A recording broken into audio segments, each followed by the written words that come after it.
Jadi untuk area yang ini saya lepas dulu IC-nya, dan ini resistor yang ini sama yang ini.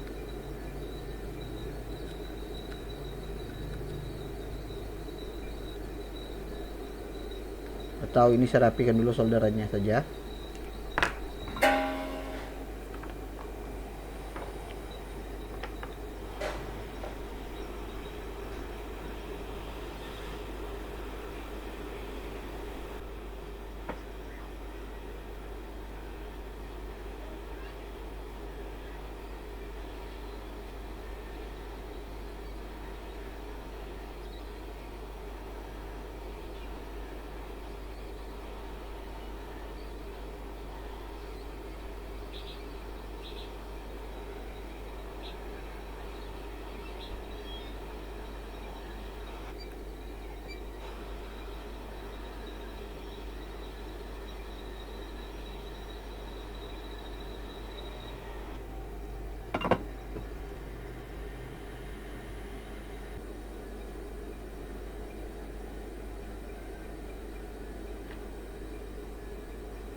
Ya, ini IC yang lama. Jadi untuk IC-nya saya ganti baru saja.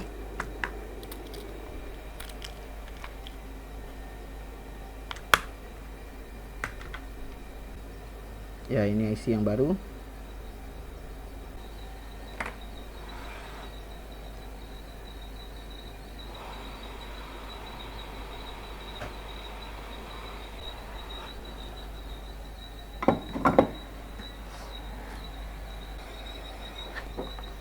Dan resistor ini diganti juga.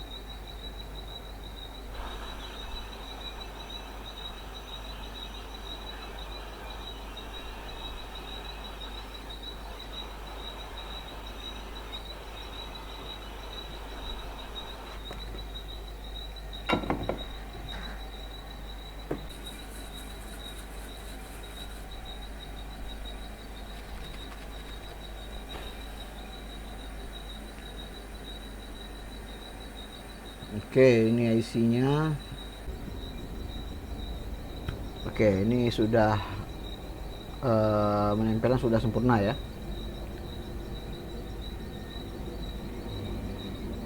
Oke. Ya, berikan tegang lagi. Oke. Ada nilai ampernya 0,04. Nah, lalu tegangan on off-nya. Tegangan on off itu ada 3,12 volt. Tes on. Oke. Tegangan drop dan nilai current 0. Jadi kasusnya masih sama. Setidaknya mengapa saya ganti dulu IC tadi, karena salah satunya saya melihat di sini ada korosi dan di sini ada korosi juga, dan sepertinya jalurnya pernah disambung. Ya, jadi mulai menganalisa dari awal.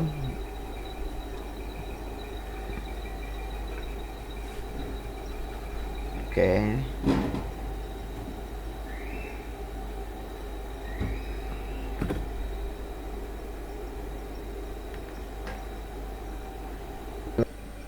Ya, jadi setelah dianalisa lebih jauh, ternyata secara detail diperhatikan IC yang terpasang ini kodenya 3F. Tapi di skematiknya ini kodenya 8249C. Sedang yang terpasang itu 3F dengan seri RT 6575B. Yang mana IC ini tidak sesuai dengan skematiknya, jadi saya harus ganti yang sama dulu. Untuk IC ini kodenya 2N, tapi ini yang terpasang di sini 3F, yang mana memang IC ini pernah diganti, kelihatan dari solderannya.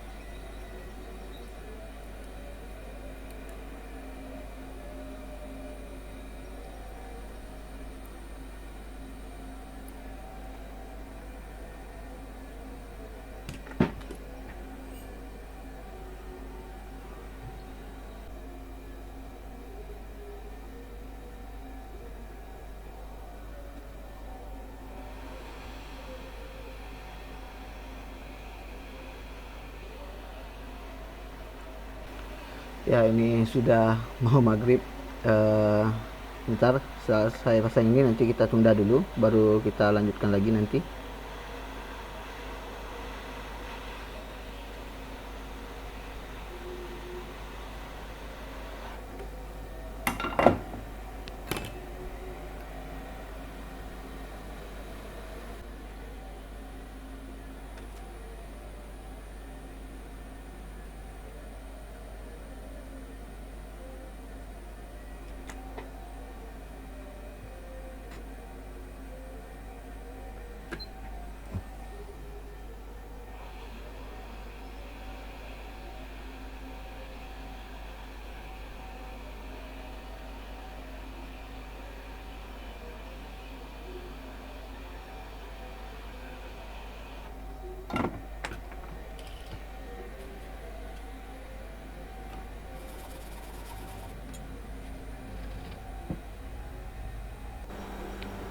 Ya teman-teman, jadi ini untuk blok yang 3 dan 5 voltnya setelah ganti IC masih juga masalah sama. Jadi ini sudah dilepas lilitannya dan kapasitornya, MOSFET-nya juga bersama dengan IC-nya. Jadi setelah dilakukan analisa, ini masalah terletak juga pada chipsetnya. Setelah dibuka, maka di sini kita lihat dulu yang ini. Ternyata terjadi korosi juga di bawah chip ini ya, korosinya. Oke. Ini tidak tahu korosi atau terjadi short sehingga menyebabkan blok 3 dan 5-nya juga bermasalah. Ya, ini gambarannya. Ya, seperti ini dia hasilnya.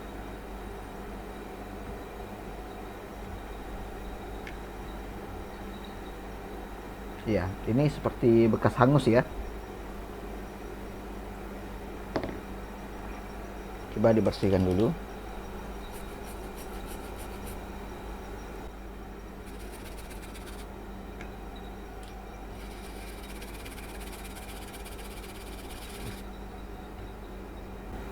Semoga saja hanya bekas korosi saja, tidak sampai merusak jalur. Kalau merusak jalur pastinya akan ribet atau sudah tidak bisa diperbaiki lagi.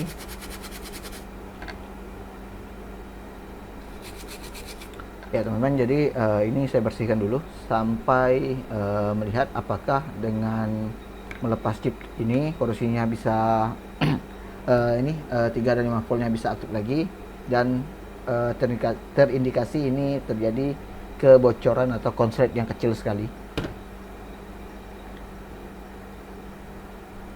Ya teman-teman, jadi proses dari perbaikan ini cukup panjang sehingga saya tidak bisa membuat videonya secara terus menerus untuk merekamnya. Jadi untuk yang ini blok 3 dan 5 voltnya, ini tadi selepas semua komponennya, bahkan saya ganti. Jadi yang pertama yang ini MOSFET, kapasitor ini sudah saya ganti, dua ini kapasitor. Dan untuk MOSFET-nya sendiri ini sampai ya 2 kali ganti, ini 2 kali, ini 2 kali, jadi 4. Berikutnya juga yang MOSFET ini juga saya ganti sampai 2 kali, jadi 4 totalnya. Mengapa saya gantinya banyak? Dikarenakan tadi mencari ini beban yang shortnya kecil itu agak sulit, dikarenakan MOSFET-nya chipsetnya yang bermasalah. Oke. Dan itu juga dalam beberapa penggantian IC-nya juga jebol terus, IC 3 dan 5 voltnya, yaitu yang ini kode asli 2N, tapi di sini kode yang pertama sekali itu diganti dengan yang seri 3F yang ini sepertinya kan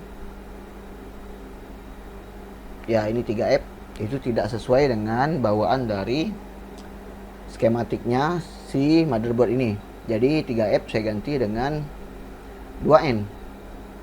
2N pertama ini bermasalah juga, terjadi short juga, terjadi bocor.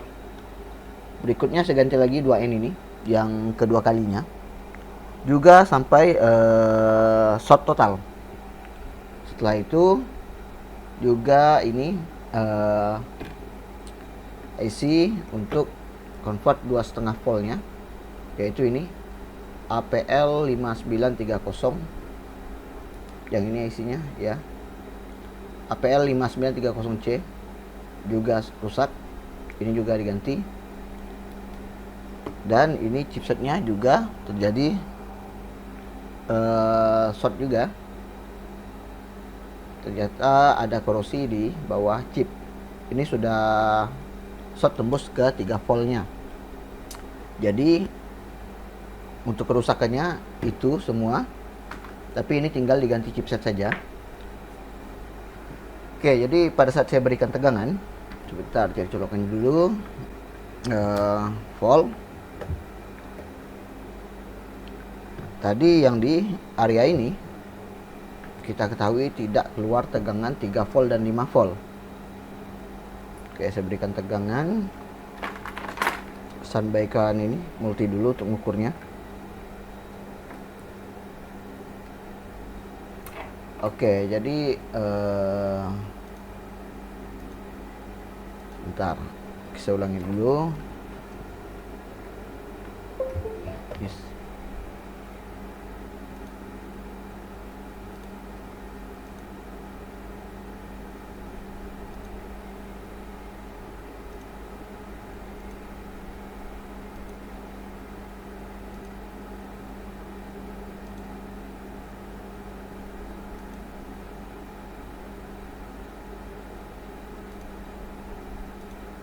Oke, untuk tegangannya 20 volt. Oke.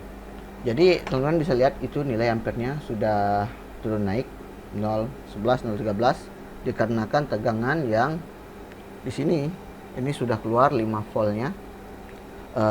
Tegangannya goyang karena chipnya tidak ada ya. Oke, dan ini juga keluar 3,3 voltnya. Jadi untuk switchnya juga ini memang drop karena chipnya tidak ada. Tapi sebelumnya ini tidak keluar sama sekali tegangan dari ALW-nya. Tegangan always yaitu 3 dan 5 voltnya, atau tegangan biasanya dia salah satu saja standby 5 volt atau 3 volt. Saya lupa untuk seri ini. Tapi jika dilihat dari skema sepertinya yang standby itu 5 volt. Ya teman-teman, jadi berikutnya saya tinggal ini ganti chipsetnya, yaitu menggunakan chipset seri ini. Sepertinya ini HM berapa ya, sebentar saya lihat dulu.